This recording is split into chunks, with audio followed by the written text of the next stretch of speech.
Selamat malam Pak Greg dan teman-teman. Saya Devano Marcel. Pada hari ini saya akan membuat video reaction mengenai tugas yang diberikan oleh Pak Gregorius. Yang pertama, rangkuman. Krisis ekologi merupakan krisis lingkungan hidup yang disebabkan oleh manusia. Saat ini dunia sedang berada di ambang krisis ekologi yang bisa dibilang cukup besar dan dapat merusak prospek untuk peradaban global. Namun manusia itu sendiri yang tidak peduli mengenai ancaman dan tidak memikirkan solusi kebijakan untuk mengatasi masalah ini. Padahal manusialah penyebabnya. Beberapa cara dapat kita lakukan seperti hybrid mobil, bangunan hijau, pertumbuhan cerdas, urbanisme yang baru, dan diharapkan dapat berhasil melalui pendekatan ini yang dilakukan dengan peningkatan efisiensi dan perbaikan teknologi yang digunakan, meskipun hasilnya tidak bisa dipastikan. Ini tentunya balik lagi mengenai hubungan manusia dengan alam itu sendiri. Berdasarkan artikel tersebut, akar permasalahan krisis ekologi ini terletak pada sifat manusia dan budaya kontemporer. Sejauh ini, krisis ekologi ini mengalami kebutaan persepsi dalam bangunan dan konstruksi seperti di sektor ekonomi lainnya. Jadi, hal yang perlu diperhatikan saat ini adalah bangunan dan lingkungan binaan, serta wawasan yang diperoleh melalui berbagai sumber. Mungkin terdapat beberapa kebijakan yang dapat dilakukan agar menjadi lebih efisien, seperti penghematan energi dan material yang diwakili oleh teknologi bangunan yang lebih baik lagi. Manusia juga tentu saja dipaksa untuk memikirkan kembali keberlanjutan dari krisis ekologi ini.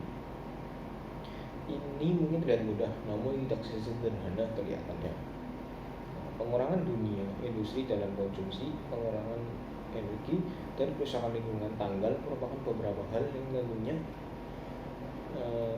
untuk bertahun-tahun ke depan diperlukan, yang digunakan sebagai pemenuhan kebutuhan populasi dunia yang terus bertambah dalam ekologis ini. Lalu keberlanjutan ini juga memiliki implikasi utama untuk bentuk perkotaan, zonasi penggunaan lahan, transportasi perkotaan, dan teknologi bangunan. Pemerintah perlu membuat undang-undang penggunaan lahan dan peraturan tata ruang yang perlu dikembangkan oleh perencana kota, dan padatkan area terbangun yang ada untuk memanfaatkan skala ekonomi dan ekonomi aglomerasi tersedia untuk komunitas kompak. Dengan prinsip-prinsip ini, pengguna dan sektor konstruksi harus melakukan beberapa hal, seperti promosikan bangunan baru dan hijau, terutama di dunia berkembang. Tekankan bahwa renovasi dan penggantian adalah adaptasi paling efektif untuk relatif lambat negara berkembang di dunia maju.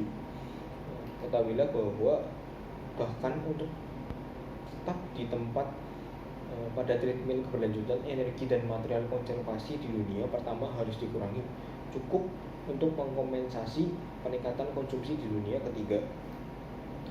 Bekerja untuk memastikan bahwa konstruksi nol karbon pion menjadi norma di mana-mana. Penghargaan sertifikasi hijau berdasarkan kewajiban penilaian pasca hunian, bukan sekedar hunian.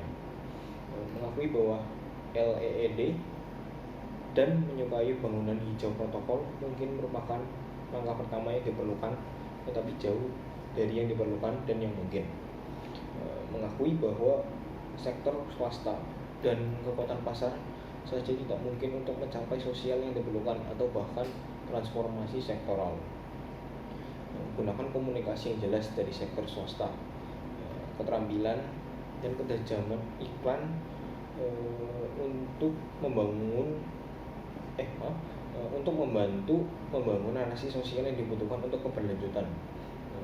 Bekerja dengan fakultas atau sekolah desain perkotaan atau arsitektur untuk memulai proses kurikulum reformasi yang diperlukan untuk mencerminkan nilai-nilai dan kebutuhan budaya modern yang berkelanjutan. Intinya, kita perlu secara cepat mengidentifikasi realitas yang ada dan kita perlu bertindak, karena itu semua berasal dari perilaku dan sifat manusia itu sendiri.